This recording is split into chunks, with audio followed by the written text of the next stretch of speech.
그 처음엔 서로 자기가 찔렀다고 했지. 네. 근데 그러다가 동생이 자기가 찔렀다고 하고 형은 자기가 찌르지 않았다고 번복을 했어요. 그러다 이젠 서로 자기가 안 찔렀다고 주장을 한다. 동생이 형 것까지 덤탱이 쓰려고 하는 거를 장 변호사님 겨우 설득했대요. 그럼 뭐 그렇게 차벽을 손바닥 뒤집듯이 그냥 막 바꿔? 헷갈리게. 그러게 말입니다. 2년 전 절도 전과가 있네요? 필승이 그 새끼가 등록금이 없다고 하도 지랄을 하길래 빈집 몇 군데 털었어요. 쌍둥이인데 동생은 머리가 좋은 편인가 봐요. 중학교 때 IQ가 152였어요. 이게 나 빨라. 형은 왜 절도를 한 거예요? 원래는 착실했는데 도박에 빠지더니 그렇게 됐어요. 아, 도박 얘긴 재판에서 하지 말아주세요. 네, 봐서요. 아니 근데 왜 동생은 필재 씨한테 죄를 뒤집어 씌우려고 하는 걸까요? 내가 꼴도 보기 싫은 거지. 나만 보면 지 인생에서 나가달라고 아주 노래를 부른다니까요.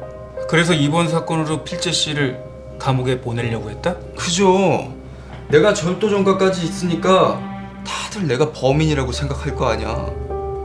형은 왜 필승 씨한테 죄를 다 뒤집어 씌우려는 거예요?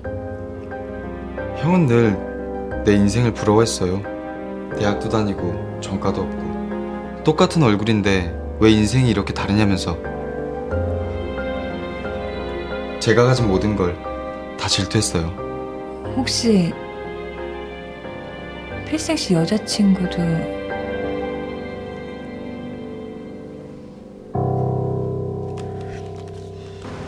그냥 한쪽이 찌르고 한쪽이 말렸다고 그랬지. 네. 근데 검사는 둘이 범행을 미리 공모했다고 공동정범으로 기소를 했어요. 그 CCTV를 보면 한쪽이 말리는 게 뻔히 보이는데도 말이죠. 쌍둥이라면 그냥 어느 쪽이 찔렀는지 구분을 못했을 수도 있어. 근데 차 변호사님이랑 장 변호사님 둘 다 법정에서 무죄를 주장할 거라던데요. 아, 생각보다 좀 복잡해지겠는데. 응? 둘 중에 누군가 사람을 죽였다. 근데 그 둘인 서로가 지가 죽인 게 아니라고 주장을 한다.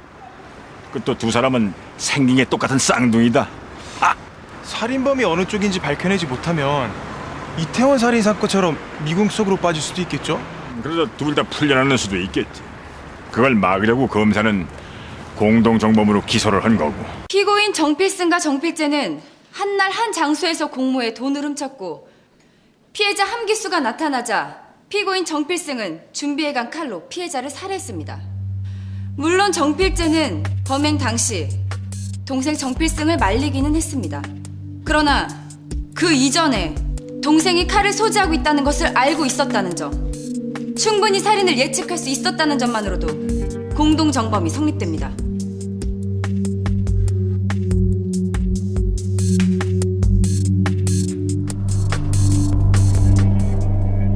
피고인, 공동정범이란 말이 어렵죠. 그게 뭐냐면 그 두 사람 이상이 같은 시간 같은 장소에서 범죄를 협동해서 같이 저지른 걸 말하는 겁니다. 그러면 똑같이 벌을 받아요. 한 사람이 죽이고 한 사람은 훔치기만 했어도 똑같이 죽이고 훔친 걸로 보는 거예요. 아셨죠? 재판 용어가 너무 어렵지 않습니까? 이럴 땐 피고인한테 설명을 해줘서 이해하게 해줘야죠. 이런 사소한 배려 하나가 사법부 신뢰에 초석이 되는 겁니다.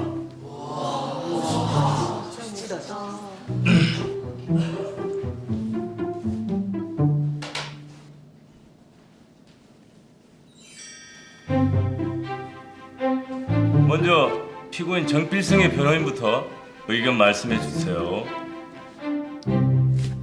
네.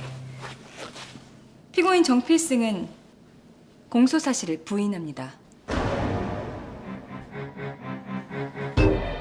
피고인 정필승은 피해자 함기수를 칼로 찌른 적이 없습니다. 또한 상 피고인이 칼을 소지한 사실을 몰랐으므로 강도 살인의 공동 정범이 아닙니다. 기소 사실을 부인하는 겁니까? 네. 피고인 정필승은 형인 정필재가 등록금을 훔치자는 말에 따라갔을 뿐이고 형이 칼을 가지고 갔을 거라는 것은 추호도 예상하지 못했습니다. 야, 이 새끼야! 네가 찔렀잖아. 난 말리고. 이게 여기가 어디라고 구라릴까? 아유, 앉아봐요. 이봐요, 판사 선생. 난 아니에요. 이 새끼가 내가 전과 있다고 덤탱이 씌우려는 거라고. 난 진짜 몰랐습니다. 형 제발.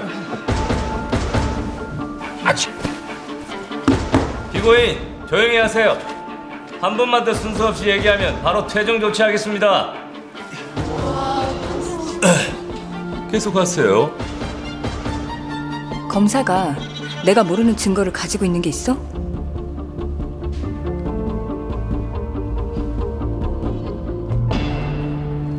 검사님이 이 사건을 왜 공동정범으로 기소했는지는 충분히 이해합니다.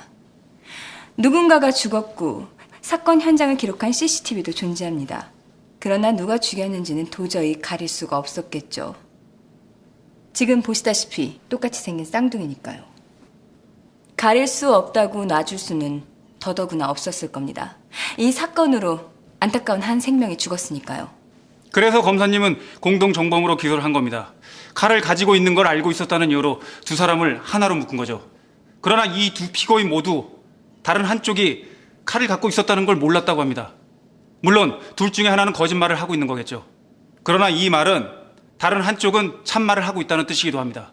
그리고 또 이 말은 참말을 하고 있는 쪽은 저지르지도 않는 강도 살인이란 죄로 억울한 옥살이를 해야 합니다. 그걸 막는 것이 저와 이 재판부의 사명이라고 생각합니다. 물론 힘들고 긴 싸움이 될 겁니다. 지혜로운 검사님마저도 포기한 싸움이었으니까요.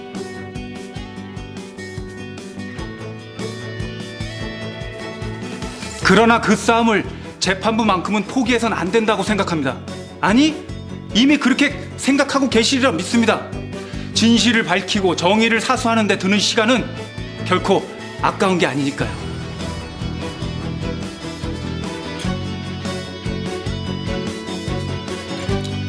변호인들 의견대로 둘을 공동정범으로 보기는 어려운 것 같습니다. 재판장님, 만일 칼을 가지고 간 걸 알았다면 말리는 행위 역시 없었어야죠. 그렇다면 찌는 쪽은 강도살인, 말린 쪽은 특수절도로 분리해서 봐야 할 겁니다. 검사는 다음 기일에 공동정범으로 기소한 공소 사실을 강도살인과 특수절도로 변경할지 검토하세요. 그 이후에 증거조사를 하도록 하죠.